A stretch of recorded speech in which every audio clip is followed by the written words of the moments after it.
आता आम्ही काय मागितलं प्रसन्न, ऐका ना तुम्ही. हो. कसं आहे, ही आपण वरवर जाऊ नये. बरं. मी काही कुठल्या अभिनिवेशाने बोलत नाही. बरं. जे पुरावे आहे ते समोर ठेवतोय आणि ते कागदोपत्री ठेवतोय.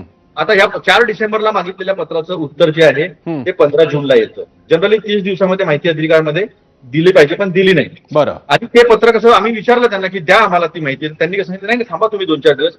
2-4 दिवसामध्ये चंदीगडच्या कोर्टाने सांगितलं होतं की तुम्ही, चंदीगड हायकोर्टचा निकाल आपल्याला कल्पना आहे, त्यांनी सांगितलं होतं की तुम्ही सगळी माहिती जी आहे, सीसीटीव्ही फुटेज आणि मशीन रिडेबल वोटर लिस्ट जी आहे ती द्या, असं म्हटलेलं होतं. त्याच्यामध्ये कायद्यामध्येच बदल केला आणि कायद्यामध्ये बदल करून अशी कुठलीही माहिती जी आहे देता येणार नाही अशा पद्धतीचा कायदा केला. चोर के दाढी में तिनका जे आहे ते तर आपल्याला दिसूनच देते. आता झूठ बोले कौवा काटे, चुनाव आयोग जवाब नहीं देगा तुम देखते रहियो, है ना, मैं मैके चले जाऊंगी तुम देखते रहियो, चुनाव आयोग जवाब नहीं देगा तुम देखते रहियो, अशा पद्धतीचे त्याला जोड मला देता येईल. पण प्रश्न हा राहुल गांधीजी किंवा देवेंद्र फडणवीस असा नाहीये. प्रश्न हा लोकशाहीचा आहे. आता मला तुम्ही सांगा की तुम्ही आम्हाला खोटं ठरवा ना, काही प्रॉब्लेम नाही, तुम्ही आम्हाला खोटं पाडून द्या, आम्ही मान्य करायला तयार आहे. तुम्ही 76 लाखाचं जे मतदान आम्ही म्हटलं आहे की 85 विधानसभेमध्ये 12,000 बूथवर जे 76 लाख मतदान झालं, ज्याचं तुम्ही डिव्हिजन करा, 600 मतदान हे प्रत्येक बूथवर येतं. 5 वाजता नंतर कोणता बूथ 10 तास सुरू होता हे सांगा.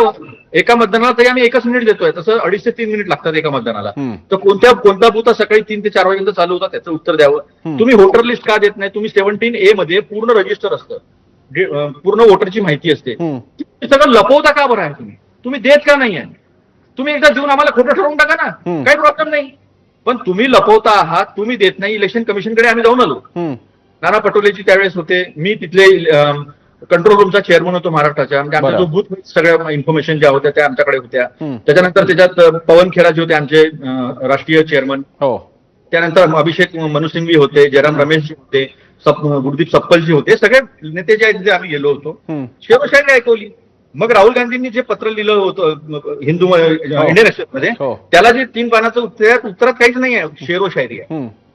आणि इलेक्शन कमिशननी आता जे सांगितलं 12 जूनला पत्र पाठवलं, 100% जाणार ना, का नाही जाणार? आम्हाला तुम्ही माहिती देत नाही, तुम्ही कायदे बदलवता. सुप्रीम कोर्टाने निवडणूक आयोगांच्या आयुक्तांच्या निर्मितीची समिती केली होती. त्या समितीमध्ये सर्वोच्च न्यायालयाचे मुख्य न्यायाधीश, प्रधानमंत्री आणि विरोधी पक्ष नेते. तुम्ही तो कायदा बदलवून टाकला.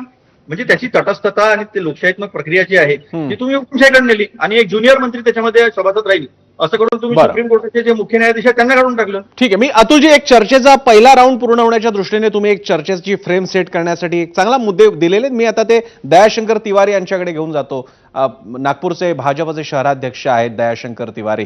तिवारीजी, स्वागत आहे आपलं या कार्यक्रमामध्ये.